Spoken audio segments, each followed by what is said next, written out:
Et maintenant, je lance le défi à Mme Cross pour voir si vous pouvez être aussi passionnante que les deux autres témoins.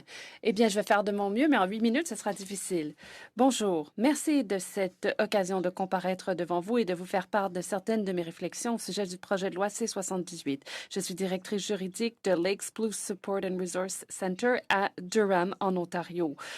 Notre centre est nommé en l'honneur de Luke Shillings, un garçon de 3 ans et demi qui a été tué par son père lors de sa première visite à accès non supervisé. Sa mère n'a pas pu obtenir une ordonnance prévoyant que tout accès serait supervisé. Nous offrons des services de soutien devant les tribunaux pour les femmes qui quittent des relations violentes et nous travaillons également à l'échelle provinciale et nationale pour faire de la formation et pour promouvoir la réforme du droit en matière de protection des victimes de violences conjugales. Et bien sûr, les lois provinciales et fédérales ont un énorme impact sur les femmes que nous desservons, de même que sur les enfants.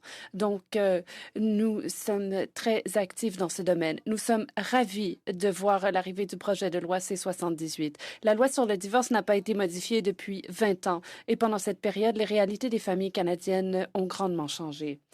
Comme Suki vous l'a déjà dit, ce mémoire a été préparé conjointement par Noel et Luke Place et il s'agit de la réunion de brillants cerveaux. Mais moi, je vais mettre l'accent sur les aspects qu'elle n'a pas encore mentionnés. Et ce mémoire reflète l'expertise qui nous vient de notre travail à Luke's Place auprès de femmes qui fuient la violence et qui sont impliquées dans le système judiciaire. Ensuite, je pratique dans le domaine du droit familial et je vais mettre l'accent sur certains points qui me semblent importants. D'abord, j'aimerais féliciter la ministre et le gouvernement d'avoir présenté un projet de loi qui contient de nombreux éléments positifs. D'abord, le fait de placer le bien-être de l'enfant au centre du projet de loi, c'est très important. Élaborer des critères clairs pour ce qui est de l'intérêt de l'enfant, cela aidera les justiciables non représentés, les avocats, les juges, à savoir ce qu'il faut prendre en compte lorsqu'on détermine quel est l'intérêt de l'enfant. Le fait d'identifier clairement la violence familiale comme une question devant être prise en compte lors des procédures de divorce sera très utile. Surtout, l'inclusion du contrôle coercitif, du contrôle financier, psychologique et de l'abus contre des animaux, c'est très important. Ensuite, le fait de reconnaître que la violence familiale peut exister même si la conduite en question ne constitue pas un acte criminel. Et le fait qu'on ne présente pas une présomption en faveur de la garde parentale partagée, c'est une bonne chose aussi parce que chaque situation est unique et donc on ne peut pas présumer de quoi que ce soit, ce ne serait pas dans le meilleur intérêt de l'enfant. Il y a le fait que les mères demeurent souvent les principales responsables des soins aux enfants. Et donc, nous aimerions que l'article 16 soit modifié pour clarifier la situation des mères et le fait qu'il faut tenir compte de leur bien-être aussi.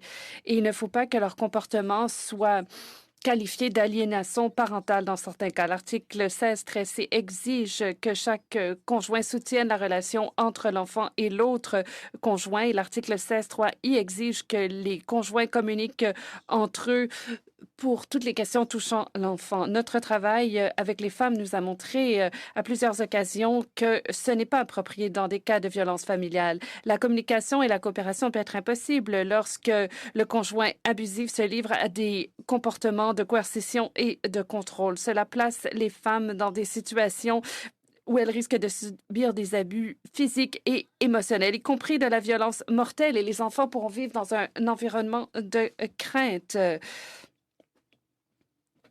Les ordonnances des tribunaux pour la garde partagée, ça peut parfois être impossible à appliquer. Donc, nous suggérons que ces deux articles soient éliminés ou qu'ils soient libellés de façon différente pour tenir compte des cas de violence familiale.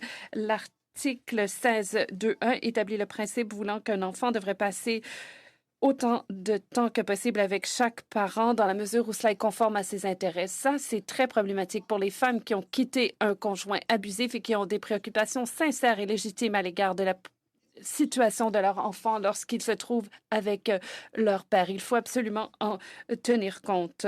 Le projet de loi serait renforcé par l'ajout de dispositions énonçant spécifiquement que le tribunal ne doit pas présumer que quelque forme d'arrangement que ce soit est dans le meilleur intérêt de l'enfant. Comme Norle, nous ne sommes pas convaincus que le fait qu'on modifie le vocabulaire relatif, dis-je, à la garde et à l'accès soit utile.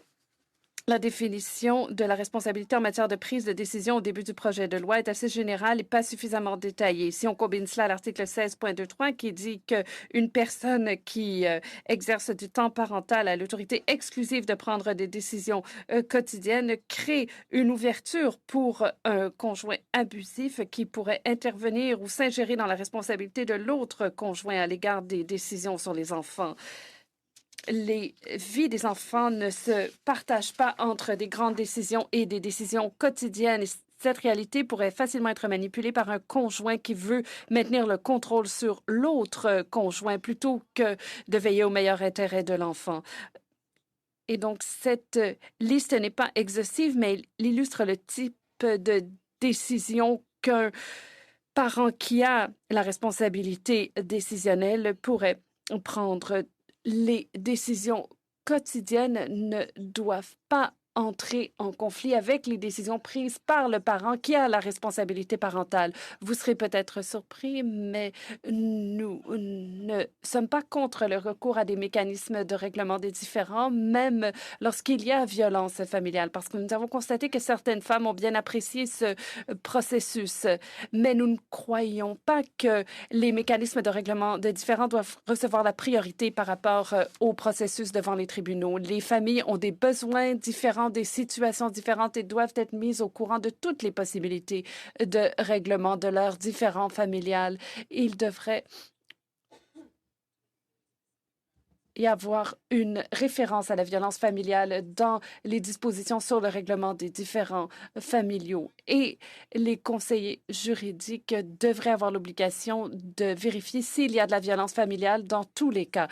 Nous apprécions le fait qu'il est question de temps non parental passé avec les enfants parce que c'est une réalité pour beaucoup de familles. Au Canada, les grands-parents, par exemple, jouent un rôle important dans la vie des enfants, mais on ne veut pas que cette disposition soit utilisée par un conjoint abusif qui n'aurait pas le droit de passer du temps avec ses enfants pour des craintes liées à la violence, mais qui utiliserait cette disposition de façon détournée pour passer du temps avec ses enfants. Ensuite, comme d'autres témoins l'ont souligné, il faut que les dispositions sur le déménagement soient plus claires. Elles sont un peu vagues, mais il y a une exemption quant aux avis dans les cas de violence familiale et ça doit être encore plus clair. Les dispositions sur le fardeau de preuve sont ambiguës et doivent être plus claires, surtout pour les justiciables non représentés qui représentent près de 50 des parties dans des différends familiaux au Canada. Une dernière note au sujet du projet de loi.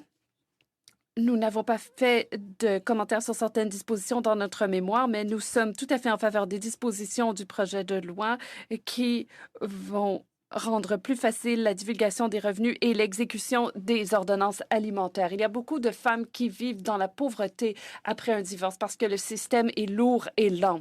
Ensuite, je serai prête à répondre à vos questions. J'espère que le comité trouvera nos arguments convaincants et j'espère que le projet de loi passera rapidement par les étapes qui restent pour que la loi sur le divorce protège le meilleur intérêt de l'enfant qui vit dans une situation de violence familiale et on veut aussi réduire les situations de pauvreté et améliorer l'accès aux services de justice familiale.